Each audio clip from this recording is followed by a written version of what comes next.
claims that you can get gimbal-like stabilization when shooting with action mode on the new iPhone 14 mobile phone series. Well, let's put that claim to the test, see if it lives up to the hype, and I'll show you exactly how to set up and use action mode on these new iPhones. Let's go! To shoot in action mode, open your camera app and switch to video mode. We are currently on 4K 24 frames per second. Then select this running icon right here. The yellow indicator turns on, meaning that action mode has been activated. Two things have changed. First, by default, action mode automatically switches to the auto wide lens, but you can only switch it back to whichever lens you want to use. Let's start with the 0.5x auto wide lens. There's a crop when shooting in action mode. Not sure by how much exactly, but it crops in pretty aggressively in order for it to be able to stabilize your extremely shaky footage. Second, the resolution has gone down from 4K to 2.8K resolution. That means less quality, but it's still higher than 1080p, so you should be able to get something decent. But yeah, we're about to go. Let's go, action! Let's go, one faster! Oh, more, this thing is shaky, man. Stop.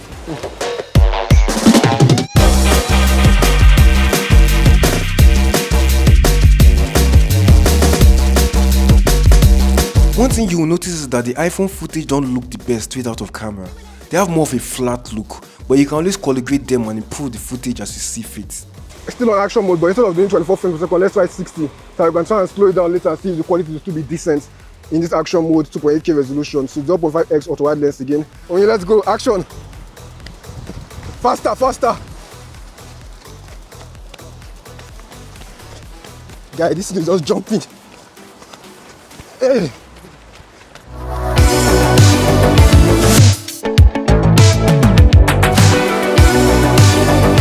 Quality of the 60 frames per second footage when slowed down is usable. I mean, it's not great, but it's good enough. We were already losing daylight at the time we shot this video. The time here was about 5:30 PM. Sunset was upon us, so that could also be one of the reasons why the quality isn't great. In broad daylight, it would be much better. Then again, I'm currently viewing this video on a big screen. That's a 27-inch monitor. So if you're watching this on a smartphone, it probably look great. Let me turn off the stabilization completely. Turn it off. So this is the auto wide lens, but this time all stabilization has been turned off. No enhanced stabilization, no action mode. Be going. Let me start your back. Be going.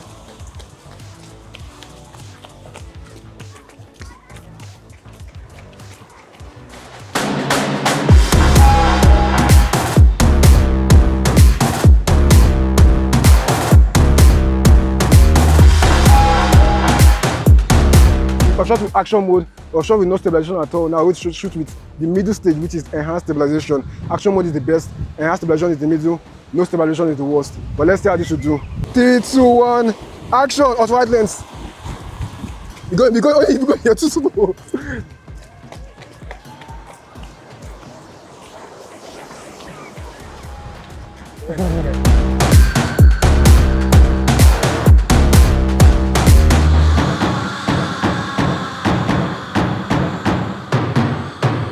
Here's a side-by-side view of the 4K video clip with enhanced stabilization on and the 2.8K video clip with action mode on. Check out the quality of both. I mean, I see the difference. The quality of the 4K clip is better as expected, but the stabilization of the 2.8K action mode clip is way better. One thing you need to know is that action mode loves light. You will need to be in a place that has good lighting to be able to use action mode, like outdoors during the day. If you're in a place with poor lighting, you see a pop-up that says more light required. You can try adding more lights to the scene.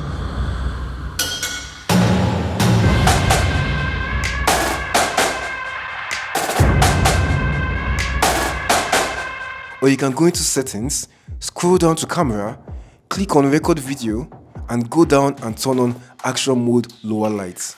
This will give the scene more light and allow you to shoot in action mode, but it comes with the caveat of the stabilization not being as good.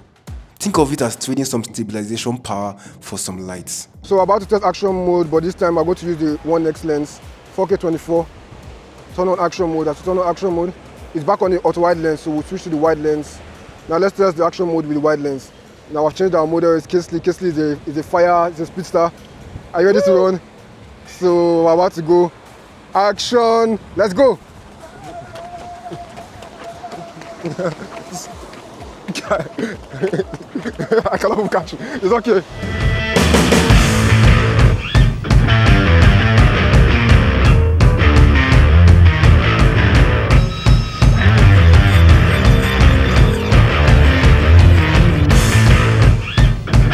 So I test the action mode now, but this time I'm going to use the 2x lens, and then afterwards I'm going to test the 3x lens. But let's start with 2x. While I'm running, I'm also going to test 3x. So let's go. So 2x.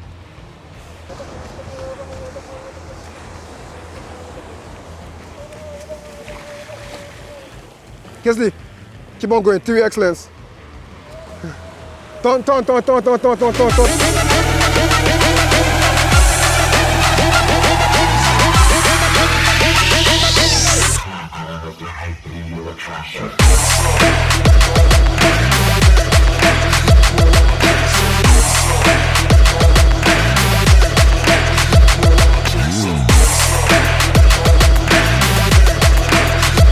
Test. Shooting using the ultra-wide lens and the wide lens looked pretty decent, the best being the ultra-wide lens, the wide lens coming at a close second.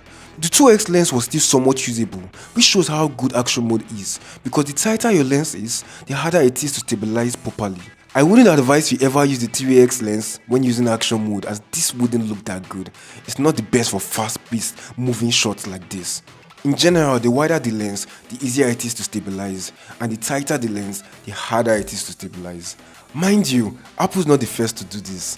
Other smartphone manufacturers have stabilization, especially for action shots like this, but the video quality is usually really poor, making the footage unusable. This is probably the first smartphone to get it right. It's not perfect, but it's very good. As usual, Apple came late to the party, but they made the party lit like they always do. What's left is for Apple to make their phones to be able to shoot action mode videos in 4K resolution, and it's going to be damn near perfect. For more tips and tricks videos about the new iPhones, click on the end screen right now, subscribe to the channel, and I'll see you in the next video. Let's go!